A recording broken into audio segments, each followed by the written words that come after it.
Salut la compagnie, on se retrouve pour une nouvelle vidéo. Cette semaine, enfin la semaine dernière puisqu'on est dimanche aujourd'hui, Parashat Haazinu, et j'ai pas fait de vidéo sur la paracha et c'était un petit peu voulu. Bon, d'une part, on finissait Yom Kippour donc c'était un petit peu difficile au niveau du timing, mais je me suis rendu compte qu'il y avait tellement de particularités et de points communs entre la Parashat Haazinu et Sukkot, je me suis dit que c'était pas mal d'attendre un tout petit peu. Alors, désolé, vous allez devoir rattraper un petit peu le retard, mais c'est un mal pour un bien. Surtout que, disons-le tout de suite, Haazinu, c'est une paracha très particulière. D'abord, parce que le texte qui est présenté dans l'immédiat est un texte spécial. On est presque dans un second Asiashir Moshe, c'est-à-dire dans un second chant. Le sens est différent, l'intention est différente, mais surtout, on est sur les dernières parachiotes, l'avant-dernière pour être précis. Ensuite, on aura fini l'ensemble des 5 livres. On reprendra donc depuis le début avec le Sefer Bereshit. Et bien entendu, c'est la paracha où Moshe, notre guide, depuis maintenant, depuis la sortie d'Égypte, donc depuis plus de 40 ans, celui qui a fait traverser les Hébreux la mer, celui qui a dirigé les 10 Makot, les 10 plaies en Égypte, qui a fait donc à travers Dieu, évidemment, ce qui est le chaliard de Dieu, l'envoyé de Dieu et qui a fait sortir les Hébreux d'Égypte, c'est celui qui va nous quitter. Dans la fin de cette paracha, c'est terminé, on le ressent profondément et on le découvre davantage dans les premiers mots de Vezat Abracha, qui est la dernière paracha, où on voit bien que finalement c'est quelqu'un d'autre qui porte ses notes, un peu comme la conclusion. Hein, je le voyais vraiment, je ne sais pas si vous avez regardé le film 300, il y a un deuxième film qui présente quand Léonidas meurt et dont son capitaine, son général principal mène. Le film commence avec l'ensemble de l'armée qui est là et qui parle au nom de Léonidas, qu'avait fait ce grand Léonidas. Et ça ne m'étonnerait pas de savoir qu'en fait, ils se sont inspirés de ce texte-là, de la paracha de Vezat Abracha, qu'on verra la semaine prochaine. En tout cas, cette paracha Haazinu est très forte, très prenante. D'autant qu'elle tombe à Sukkot. Ce soir, dans quelques heures, on va dîner et demain, on va passer 7 jours. Donc dès demain, le premier jour, on passera 7 jours à vivre dans la soukha. Certains y dormiront, selon les coutumes. D'autres se limiteront d'y manger. D'autres encore ne mangeront que lorsqu'il y a un repas complet avec motzi. Tout ce qui est chez Akol ou autre pourront le faire à la maison. Voilà, c'est en tout cas un moment où on sera bercé dans cette cabane-là, où finalement on ira vers le retour au principal. Très rapidement, on pose la question pourquoi on fait la soukha. La soukha, il y a 2 réponses qui sont données. Un qui dit que c'est finalement en souvenir des colonnes, les nuées de feu qui nous entouraient pendant la traversée du désert, et d'autres qui disent que c'est finalement pour se rappeler de ce que faisaient les Hébreux pendant ce désert-là, cette traversée pendant 40 ans, où ils construisaient à chaque période les cabanes. Bon, on conclut évidemment en général que c'est en souvenir de ce qui se passait dans le désert et non pas pour les colonnes simplement, puisque protéger les Hébreux de la part de celui qui nous a fait sortir d'Égypte était à peu près logique. Quoi qu'il en soit, je vais avancer un petit peu et je vais essayer avec vous, si vous le voulez bien, de faire un parallèle entre la parashat Haazinu et Sukkot. La première chose, c'est que j'ai un verset qui m'a particulièrement interpellé. Et pour ça, on va revenir un tout petit peu en arrière. Vraiment, 3-4 versets avant Haazinu, c'est-à-dire Vayeler, à la fin de Vayeler, où finalement, Moshe, et donc la parole de Dieu à travers Moshe, nous rappelle, d'accord, un contexte où les Hébreux sont sujets à se rebeller, sont sujets à croire à d'autres dieux, sont sujets à mettre le Boré Haolam, le créateur du monde, en colère, et donc à casser cette alliance. Et sans cesse, on a pu le voir ensemble, il nous est rappelé de faire Torah ou Mitzvot, d'accomplir les commandements et de se verser dans l'étude de la Torah. Ça, c'est comme ça que nous finissons. On finit ce pasouk, enfin on finit ces psukim en soulignant le fait que Moshe va devoir chanter, d'accord, faire un chant pour les Hébreux, pour les Bnei Israël, qui sera finalement, il prendra les Bnei Israël comme témoins de tout cela, et qui sera donc finalement, comment dirais-je, un témoignage de tout ce qu'a fait Dieu et comment, à quel point il les a prévenus. Alors on va essayer à travers cette petite vidéo de trouver non seulement un parallèle avec Sukkot, mais surtout et avant tout de comprendre en quoi ça impacte nos vies. En quoi on va pouvoir progresser grâce à ces parachiotes et grâce à cette parachat à Azinu. Et vous allez voir comme le message qui est donné en tout cas un des messages qui est donné dans la parachat à Azinu et dans la fête de Sukkot est complètement évidente, complètement importante, puisque c'est finalement peut-être le mal de ce siècle et peut-être le mal des humains de manière générale depuis tant de siècles, tant de millénaires, quelque chose qui revient au fur et à mesure. Dans la parashat Azinu, donc dès le début, nous avons un verset, le premier verset, qui est très surprenant parce que, alors que dans Vayelech, à la fin de Vayelech, Pasuk Yutet c'est marqué Veata, et maintenant Kitvu lachem et Ashira Azot, écrivez pour vous ce chant, d'accord? Donc on va dire que Moshe épelle, il le récite et il écrive, Velamda et Bnei Israël, et Dieu demande à Moshe de l'enseigner au Bnei Israël. Sima befihem leman tieli ashira azot le et Bnei Israël, mêlez dans leur bouche afin que ce chant soit pour moi un témoin contre les enfants d'Israël. J'attire votre attention sur le fait, encore une fois, où déjà dans les parashiotes précédentes, on nous a rappelé observez les commandements, gardez-les, souvenez-vous de ce qui s'est passé, souvenez-vous comment je vous ai fait sortir avec une main puissante, etc., je vous ai fait sortir d'Égypte. Et là maintenant, c'est comme si le Créateur du monde voulait signer le contrat par un texte qui serait sous forme de chant. Alors c'est intéressant parce que j'écoutais un neuroscientifique cette semaine qui disait finalement, à chaque fois qu'on fait des choses, que ce soit des blagues ou que ce soit de la musique ou autre, c'est une manière facile d'apprendre. Notre intellect est plus à même de recevoir l'information. Par exemple, ce neuroscientifique, avait 3 doctorats. Il disait, non mais moi je les ai eus facilement ces doctorats parce que je me suis concentré à transformer des passions en un diplôme. Et c'est intéressant. Et donc là, il va utiliser le chant et en disant que c'est un témoignage contre eux. Attention, les Ed Mibnei Israël, c'est un témoin, ce chant-là, contre les Bnei Israël, si toutefois, évidemment, ils ne suivaient pas la route. Et commence la paracha en disant Azinu Hashamaim ve'adabra ve'tishma haaretz imrefi. Azinu Hashamaim, c'est. Comment dire? Azinu, ça vient de Oznaim, ça vient des oreilles. C'est prêtez bien attention, entendez bien. Hashamaim ve'adabra, les cieux, et je parlerai ve'tishma haaretz, et que la terre écoute.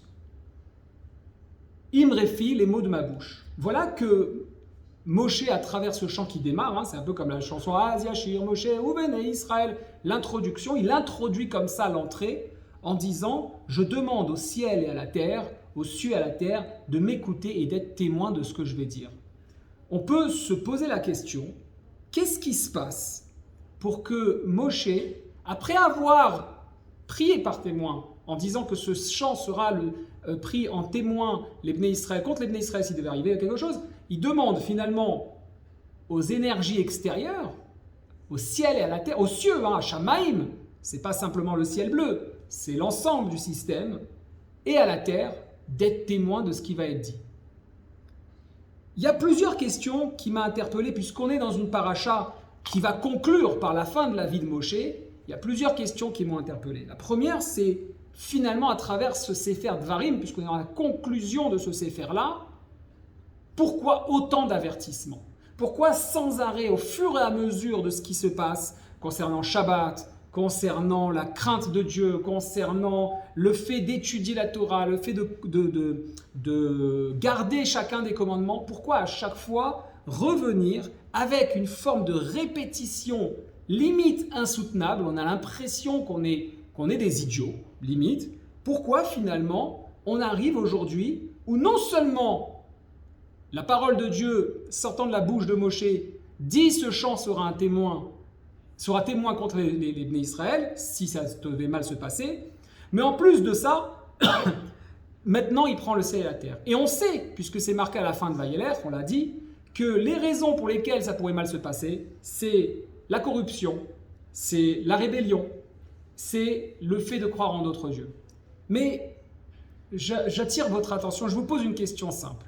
Véritablement, j'ai une réponse, je vais proposer une réponse. Mais il y en a tellement, et je vous invite à les mettre dans les commentaires si vous avez une réponse différente.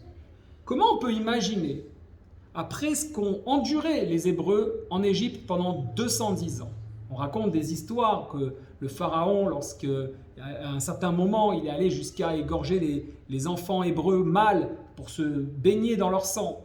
On raconte que les enfants, lorsqu'ils n'arrivaient pas à construire, les hommes n'arrivaient pas à construire les pyramides comme il fallait, les enfants étaient remplacés à la place du mortier, les bébés. Comment après avoir vécu ça? Comment après avoir vécu la sortie d'Égypte? Comment après avoir vécu miracle sur miracle sur miracle, on se retrouve finalement où on a besoin de témoins? Je veux dire, il y a des moments, des situations, lorsqu'on est en public, on n'a pas besoin, s'il y a 200 personnes qui voient une scène, encore plus si c'est 2000 ou 20 000, on n'a pas besoin de montrer du doigt 2 personnes en disant « vous êtes les témoins de ce qui vient de se passer ». Tout le monde est là pour le voir. D'accord? Qu'est-ce qui fait finalement qu'on en arrive là? Et pourquoi attendre cette dernière paracha pour souligner finalement l'importance de toutes ces paroles? De toutes ces paroles maintes fois répétées. Pour essayer de répondre à ces différentes questions, je vais d'une part rappeler d'abord comment ça s'est passé lors du don de la Torah. On l'a vu ensemble dans la parashat Yitro. Moshe va recevoir de Dieu la Torah et il va la transmettre. Et deuxièmement, qu'est-ce qui se passe finalement à Sukkot? La première chose, au moment pour pouvoir comprendre cette fin, d'accord, il faut revenir au début. Au moment où Dieu demande à Moshe de transmettre la Torah, puisqu'ils ne sont pas en mesure, enfin ils écoutent, mais brièvement, ils supplient Dieu d'arrêter, rappelez-vous, ils supplient Dieu d'arrêter de pouvoir, de parler, tout simplement. Alors, ce qui se présente, c'est que Moshe prend la suite, et Dieu va donner des ordres précis à Moshe, comment parler. Par qui commencer? Je ne sais pas si vous vous en souvenez. Par les femmes, en l'occurrence, je vais faire un petit rappel rapide. Puis les hommes, et tout le monde était là. Tout le monde était là lors du don de la Torah. Et lorsque Moshe parle ici, dans Azinu, il s'adresse à tous les Bnei Israël. Mettons ça maintenant un petit peu de côté. On va rentrer maintenant dans la paracha, dans la fête de Sukkot. Ce soir, comme je l'ai dit, on va rentrer dans Sukkot. On a construit une souka. Je l'espère pour vous que vous avez eu cette chance de pouvoir le faire. Certains ne peuvent pas le faire. Et on a une fête qui est particulière. Parce que, d'une part, la fête de Sukkot, c'est une fête de joie. C'est une fête où on est dans la récolte on récolte les fruits de tout ce qu'on a semé à Sukkot. Et puis, c'est une fête qui est non seulement Yachid, c'est-à-dire qui est pour nous. On a une mitzvah de manger chacun d'entre nous dans la souka et de faire la mitzvah du loulav. Mais en plus de ça, finalement, c'est une fête de rassemblement. On va se retrouver en famille, on va déjeuner, dîner, tous ensemble. Certains vont brainstormer aussi, discuter jusqu'à tard dans la nuit, dans la souka, voire même dormir. On se retrouve tous ensemble.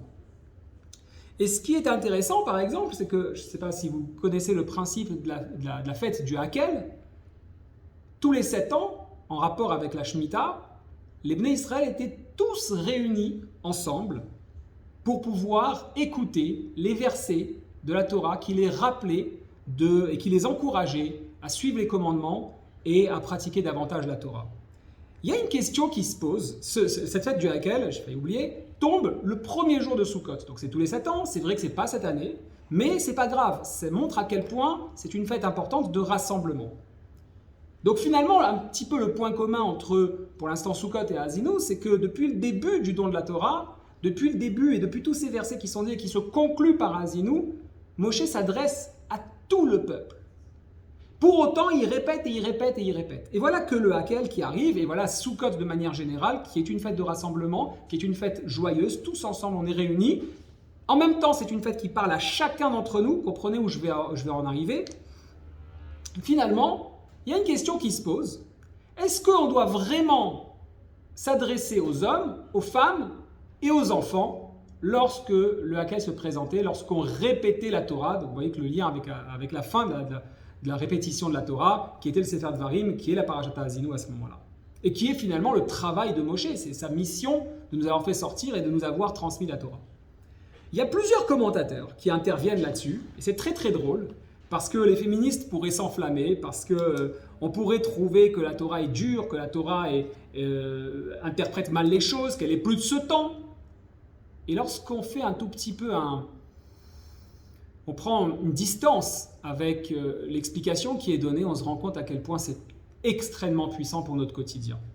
Par exemple, en cherchant un petit peu, Rabbi Avraham ben Ezra, lui, en ce qui concerne le Hakel, dit que lorsque les Hébreux, les Bnei Israël, allaient à Yerushalayim pour écouter tous ensemble, eh bien les femmes n'étaient pas obligées d'écouter, dans le sens, n'étaient pas chayevet, n'étaient pas obligées de venir, dans le sens où c'est les hommes qui ont la responsabilité d'étudier, etc. Et que les enfants, ça c'est d'autres qui apportent encore, les enfants, eux, c'est juste accessoire. Donc c'est super misogyne, limite, machiste, évidemment. Et pour autant, on sent la petite pointe de provocation pour que nous, qui étudions cela, allons chercher plus loin. C'est écrit comme ça, en fait, les hommes viennent apprendre, les femmes viennent uniquement écouter, et les hommes, et les enfants, excusez-moi, c'est pour l'enseignement, c'est pour le chinour, c'est pour l'éducation, pas pour l'enseignement, pour l'éducation. On les prépare. Donc finalement, il y a une certaine injustice, une certaine, comment dirais-je, la balance c'est une certaine inégalité entre les choses. Soit c'est pour tous, et pourquoi quelque chose qu'on a vu ensemble qui serait le fondement de l'humanité, ce qui dirige notre vie, ne devrait pas être écouté et appris aussi bien par les hommes que par les femmes que par les enfants. Et bien finalement, c'est là où je trouve un point commun majeur avec la Parashat Haazinu et à quel point Moshe a besoin de prendre en témoignage. Parce que d'abord, Moshe c'est un homme, donc forcément il a appris depuis la voie principale, c'est-à-dire le créateur du monde, et il a transmis. Et il a reçu des ordres clairs. Lorsqu'il y a eu Matan Torah, et lorsqu'à chaque fois qu'il s'adressait aux Bnei Israël, il parlait, mais il parlait de manière différente et distincte à chacun d'entre eux. C'est-à-dire que, comment concluent les sages la manière, et c'est Rashi principalement qui apporte cela, qui précise cela, comment concluent les sages sur la mitzvah du Hakel, donc qui a un rapport avec Matan Torah, et donc avec la conclusion, c'est que la manière dont on s'adresse aux hommes, aux femmes et aux enfants n'est pas la même. C'est un enseignement pour nous-mêmes. On peut imaginer un leader qui s'adresse à un public, à une audience mixte, hommes, femmes et enfants, mais on peut aussi imaginer chacun de nous au quotidien dans notre vie, quand on s'adresse à nos parents, à notre père ou à notre mère, à notre épouse, à notre mari ou à nos enfants. On a un lien avec ça par rapport à la Chassidut. La Chassidut nous explique, on l'a déjà vu ensemble, que l'homme correspond à Keter, que la femme correspond à Malchut, et par conséquent, ils ont une capacité d'absorption de savoir et de connaissances qui est différente. L'homme doit accepter à l'intérieur de lui-même d'apprendre. Lorsque c'est marqué que l'homme il viendra pour apprendre, évidemment que pour apprendre quelque chose, il faut être capable d'écouter. Si j'écoute pas le cours, je ne peux pas apprendre de ce cours.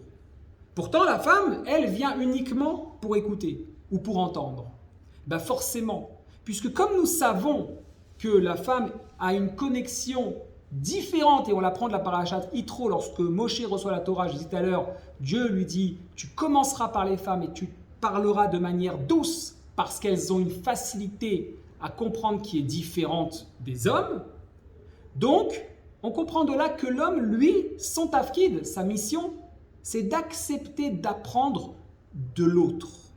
La femme, elle, doit accepter d'écouter.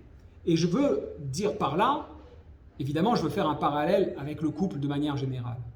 Lorsque un homme accepte d'apprendre de sa femme, puisqu'elle est malchoute, elle est ce qui lui permettra de faire grossir le bébé. Je donne ça une image, mais ça peut être concret finalement cet exemple-là. Ce qui va lui permettre de concrétiser ses idées, ce qui va lui permettre de voir l'objectif de maison qu'il veut avoir, de famille qu'il veut avoir, qui va être exécuté par sa femme, à ce moment-là, il accepte d'apprendre d'elle. Lui, il a donné l'idée et elle va lui montrer, elle va l'aider, elle va le soutenir comme une vraie équipe finalement pour que ça puisse se produire à merveille. D'un autre côté, la femme, elle, doit être en mesure d'écouter, d'entendre. Ça veut dire quoi? De comprendre que son mari n'est pas comme sa meilleure amie ou sa mère ou sa sœur. Et que les paroles qui sont dites de son mari, il y a le message dont elle doit lire entre les lignes, tirer pour pouvoir tisser finalement sa petite stratégie qu'elle mettra en place ou le message subliminal que veut lui faire passer son mari, etc., etc. Lorsque les individus comprendront que chacun a une manière de fonctionner, alors à ce moment-là, on est à même de recevoir comme il faut la Torah. Et c'est bien là ce que vient dire Moshe et comme ça que vient conclure la Parashat Haazinu. J'appelle en témoin le ciel et la terre. Moi, j'ai suivi, quand je dis moi, Anochi, c'est Moshe qui parle. Je suis arrivé au niveau où j'ai rencontré le divin. Ma conscience est arrivée à la compréhension du divin. Non pas au mariage du divin, mais à la compréhension. En tout cas, c'est ce que je pense, pour l'instant. À ce moment-là, moi j'ai fait mon travail. Mais vous, est-ce que vous avez bien entendu? Est-ce que vous avez bien écouté? Vous les hommes, est-ce que vous avez bien entendu? Est-ce que vous êtes prêts à apprendre, excusez-moi? Vous les femmes, est-ce que vous êtes prêts à écouter et à sortir le principal? Ou alors quoi? Ou alors vous allez vous rebeller, vous allez croire en d'autres dieux et rebelote, et il y aura la souffrance, et il y aura les punitions, jusqu'à ce que l'être humain va enfin réouvrir ses yeux et s'en rendre compte qu'il est dans l'erreur. Eh bien, permettez-moi de conclure comme ça par rapport à Sukkot. Finalement, c'est à peu près la même chose. C'est-à-dire que, comme je dis à l'instant, lorsque les hommes et les femmes, les hommes avec un H majuscule, reviendront à la source de comprendre qu'on est constitué d'une manière et qu'on ne peut pas répéter 10 fois le même message à un homme ou à une femme et s'entêter parce qu'il ne comprend pas la chose et qu'on ne se dit pas mais quelle est la manière dont je dois communiquer? Quelle est la manière dont je vais construire ma phrase? Qu'est-ce que je peux dire? De quelle manière? Pour qu'il y ait l'objectif, parce que c'est pour moi que je le fais aussi. C'est-à-dire que si je m'exprime mal auprès de mon associé du travail ou mon associé de la vie, mon épouse, et inversement, pour une femme, c'est son mari, et que ce n'est pas entendu comme il faut, finalement, il n'y aura pas de production, on sera dans une relation morte, une relation qui n'aura pas de vie, qui ne sera pas créatrice. Et bien dans Sukkot, on fait exactement la même chose. On est là, on est tous propriétaires de nos belles maisons, on est tous propriétaires de nos belles voitures, on a peut-être certains un bateau, d'autres un avion, voire les deux ou les trois, plusieurs maisons, et tout d'un coup, on décide de se rassembler autour des choses les plus élémentaires. Les choses les plus élémentaires, on accepte de se rendre compte que finalement, une chaise en plastique ou un mur en toile ou en bois, eh bien, ce qui compte, c'est le vivre ensemble.